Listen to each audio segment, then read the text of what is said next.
comum dizer-se que o Estado foi tomado por interesses e por lobbies. Perceber qual é a verdadeira extensão deste fenómeno e como foi possível os lobbies tomarem conta dos dinheiros que deviam ser de todos é um exercício bem mais difícil. Os políticos corruptos são em minoria, mas controlam a aplicação da maior parte dos recursos financeiros do Estado. Esta é uma das teses centrais do livro Da Corrupção à Crise, escrito por Paulo Moraes, vice-presidente da Associação Transparência e Integridade, que é convidado desta edição.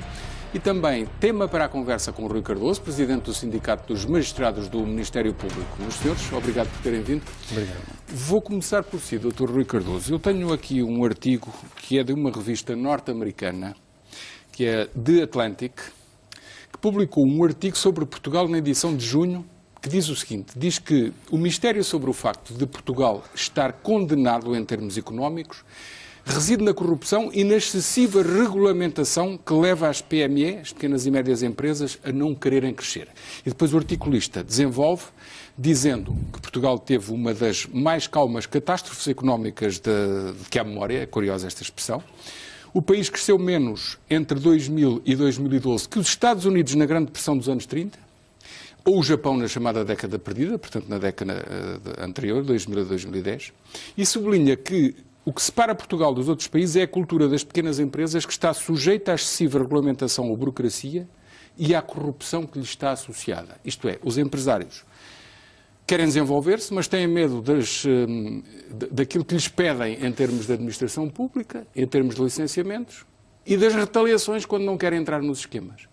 Isto é dramático. Que comentário é que este lhe oferece, este artigo e esta situação aqui, acho eu que bem descrita, muito obrigado pelo convite, boa noite.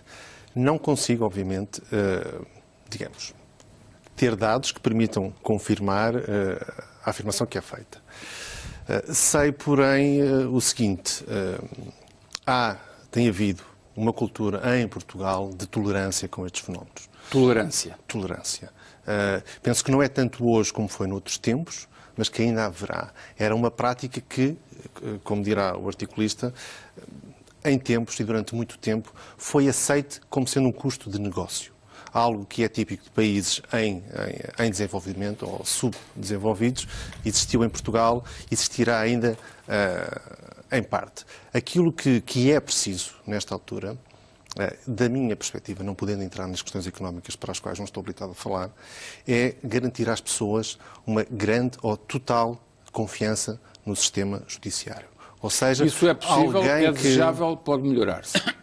Pode seguramente melhorar-se. Há muito a fazer. E se o cidadão que, dono, entre aspas, sócio, acionista de uma qualquer empresa, que é confrontado com isso, que receia investir por causa disso, se ele tiver a certeza de que, perante tal solicitação, pode confiar no sistema de justiça, pode fazer uma denúncia ao Ministério Público, a um órgão de polícia criminal, e será investigado rapidamente e com sucesso, saberá que esse obstáculo é facilmente transponível. E é esse caminho que há a fazer. Está a dizer que ainda não é assim. Ainda não é assim. Infelizmente, nos últimos anos, o Ministério Público tem tido grande sucesso na generalidade da criminalidade que investiga. Posso mesmo qualificar como um sucesso muito, muito apreciável, mas tem falhado, não tem estado no que respeita à criminalidade económica ou financeira, ao nível de sucesso, de eficácia que tem estado no outro tipo de criminalidade. Há muitas causas para isso, podemos falar sobre isso. Já lá vamos, até porque esta área é muito vasta. Mas há muito para fazer, não é difícil descobrir o que há a fazer, é preciso ter vontade para tal e começar a dar os passos seguros nesse caminho. Dr. Paulo Moraes, esta descrição desta revista surpreende. Eu acho só com a legislação de recuperação de ativos, não sei se iremos falar disso, só na questão, é de 2010, só na questão do BPN podiam-se ir buscar 2 ou 3 mil milhões e até agora foi-se buscar 0 e eu temo que se vá continuar neste cenário. Mas o que é facto é que em termos de recuperação de ativos, nós 0. Portanto, os índices são maus, a recuperação de ativos não existe, etc, etc. Mas este olhar da revista Atlântica é muito focada nas PME. E depois até diz a situação piorou desde 2008, não só devido ao aumento do peso das PME, mas porque a austeridade lhe reduziu o mercado interno e os bancos lhe cortaram o crédito. Portanto, não é o aumento da corrupção em si, mas é porque depois as condições das empresas agravaram-se e, portanto, o conjunto ficou pior. este artigo, no seu conjunto, é muito focado a dizer que nós perdemos uma década Mas por atenção, culpa própria. essa questão das PMEs ainda é uma análise litoral do país. Litoral. Porque no interior é muito pior. Repare que no interior o índice de compadrio e tráfico de influência é de tal ordem que ninguém que esteja fora da rede clientelar do Presidente da Câmara local consegue fazer seja o que for. Repare, num concelho pequeno do país, com menos de 10 mil eleitores, e são cerca de 80% dos concelhos que estão a esta dimensão, o maior empregador é a Câmara. O segundo maior empregador é a Misericórdia Local ou uma instituição de solidariedade. O terceiro é uma empresa, mas que depende absolutamente das redes de influência com a Câmara. O que quer dizer que não há possibilidade de montar nenhum negócio que não dependa deste tipo de tráfico de Então, influências. no interior, as empresas estão sujeitas a esses 2 ou 3 que mandam, efetivamente. Absolutamente. E no litoral estão sujeitas a este tipo de meia problemas. dúzia ou uma dúzia de grandes corporações que, em conjunto com o Estado, que lhes faz as leis à medida, têm que submeter-se a essa Há de regra. reparar que nós temos, em quase todos os concelhos, há um parque industrial. Sim. Todos os parques industriais estão vazios. Porquê? Porque os presidentes de Câmara não querem lá empresas a sério, empresas que de facto vão dinamizar a economia. Não, querem que estejam lá as empresas que sejam submissas ao poder local, ao poder vigente, e que de preferência sirvam para dar empregos e taxos à malta que apoia o Presidente da Câmara. E não saímos disto.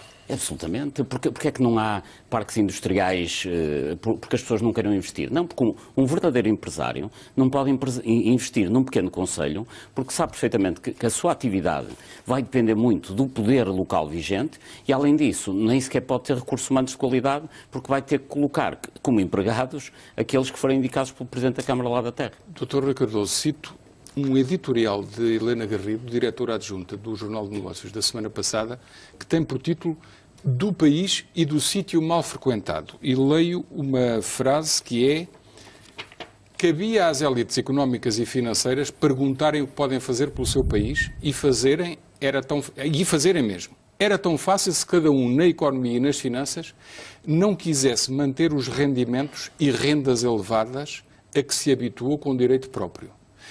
E acrescenta este editorial o relembrar de um relatório da Troika que veio dizer: o vosso país está cheio de rendas elevadas, na energia, em alguma parte das telecomunicações, no setor financeiro e por aí fora.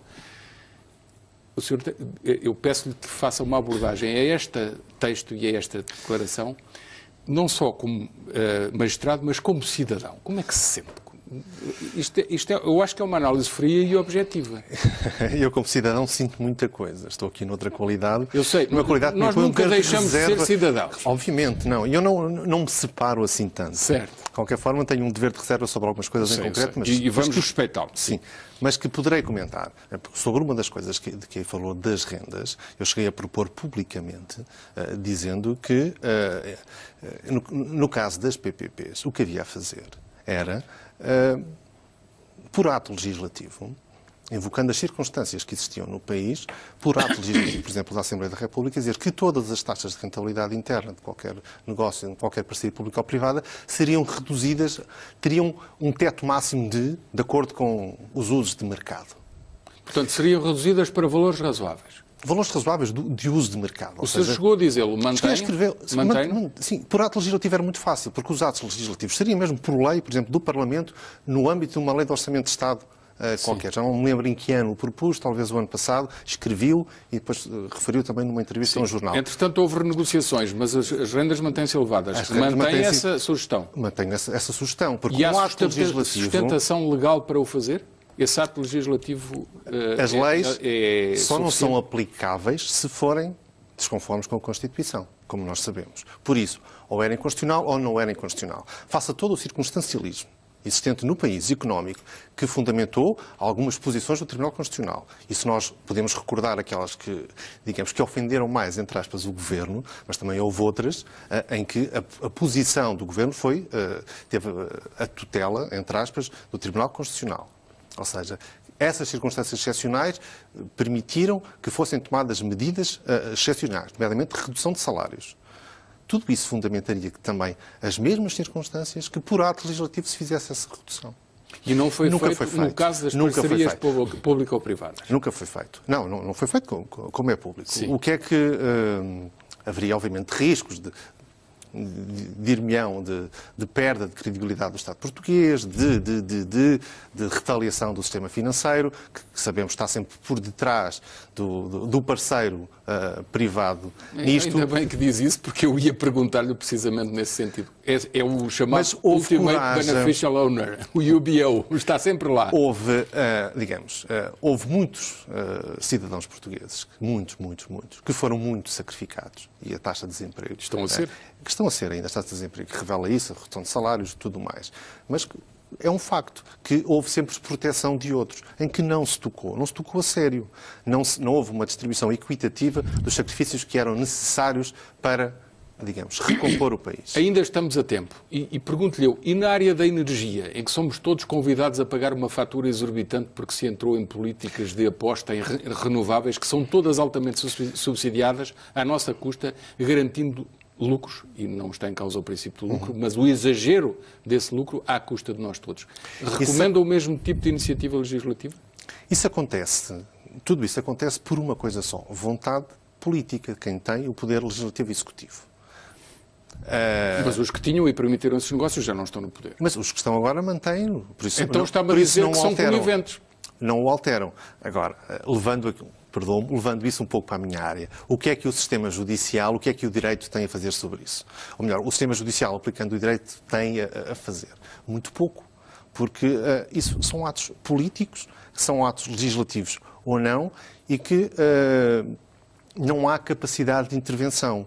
Só há capacidade de intervenção em respeito de uma natural separação de poderes se houver violação de lei. E a lei é feita por quem? Por quem tem o poder de alterar essa circunstância e não altera.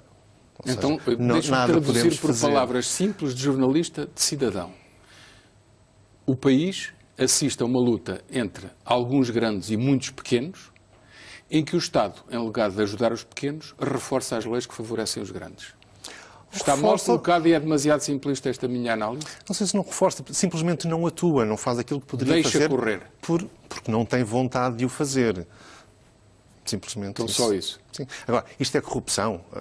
Literalmente não é. Isto não cabe a nenhum, penso eu, uma circunstância genericamente não cabe a nenhum tipo criminal que esteja previsto.